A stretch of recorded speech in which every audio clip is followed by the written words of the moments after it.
ইসলাম আগমনের আগে আবু বকর সিদ্দিক রাদিয়াল্লাহু তাআলা আনহু ছিলেন মক্কার একজন সম্মানিত, সৎ ও ধনী ব্যবসায়ী। তিনি কখনো মূর্তি পূজা করতেন না, বরং সবসময় সত্য ও এক আল্লাহর প্রতি বিশ্বাস রাখতেন। অন্যদিকে মুহাম্মদ সাল্লাল্লাহু আলাইহি সাল্লাম ছিলেন তার ঘনিষ্ঠ বন্ধু। দুজনের মধ্যে ছিল গভীর আস্থা ও সততা, ভালোবাসার সম্পর্ক।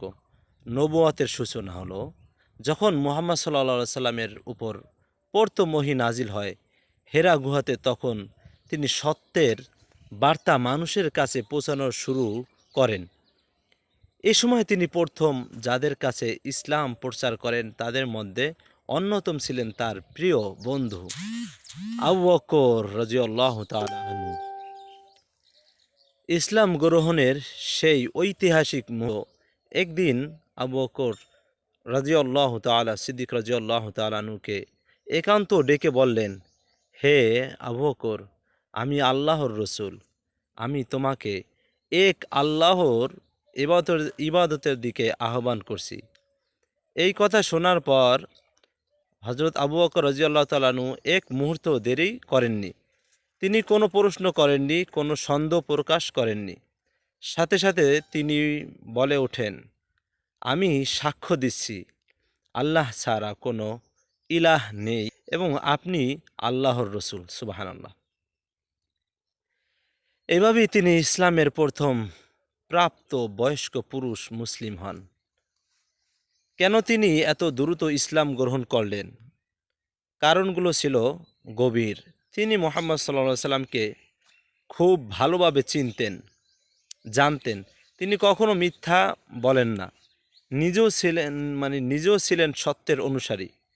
মূর্তি পূজায় তার কোনো বিশ্বাস ছিল না। তাই সত্য সামনে আসতেই তিনি তা গ্রহণ করেন নিঃসন্দেহে। ইসলামের জন্য তার প্রথম অবদান। ইসলাম গ্রহণের পর আবু বকর সিদ্দিক রাদিয়াল্লাহু তাআলা আনহু চুপ করে বসে থাকেননি। তিনি নিজেই দাওয়াত দিতে শুরু করেন। তার মাধ্যমে ইসলাম গ্রহণ করেন উসমান ইবনে আফফান রাদিয়াল্লাহু তাআলা আনহু, তালহা ইবনে উবাইদুল্লাহ রাদিয়াল্লাহু তাআলা আনহু, জুবাইর ইবনে আওয়াম রাদিয়াল্লাহু তাআলা আনহু, সাদ ইবনে আবি ওয়াক্কাস রাদিয়াল্লাহু তাআলা আনহু, আব্দুর রহমান ইবনে আউফ রাদিয়াল্লাহু তাআলা আনহু। এরা সবাই পরে ইসলামের মহান সাহাবী হিসেবে ইতিহাসে অমর হয়ে থাকেন। ইসলাম গ্রহণের পর ত্যাগ ও সংগ্রাম। আবু বকর রাদিয়াল্লাহু তাআলা আনহু কী করছিলেন?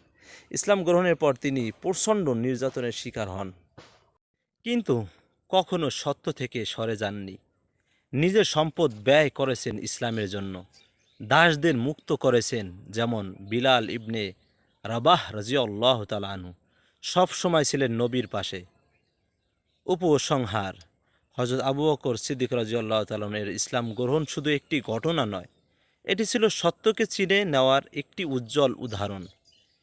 তিনি দেখিয়ে দিয়েছেন যে হৃদয় সত্যের জন্য প্রস্তুত থাকে সে কখনো দেরি করে না। এই ভিডিওতে আমরা কি শিক্ষা নিলাম আপনারা কমেন্টে জানাবেন। এবং যারা ভিডিওটি শেষ পর্যন্ত দেখছেন এবং শুনছেন সবাইকে অনেক অনেক ধন্যবাদ। সবার জন্য শুভকামনা। শরীর অনেক খারাপ, শরীরটা অনেক অসুস্থ নিয়ে ভিডিও বানাইলাম। সবাই শেষ পর্যন্ত দেখবেন প্লিজ।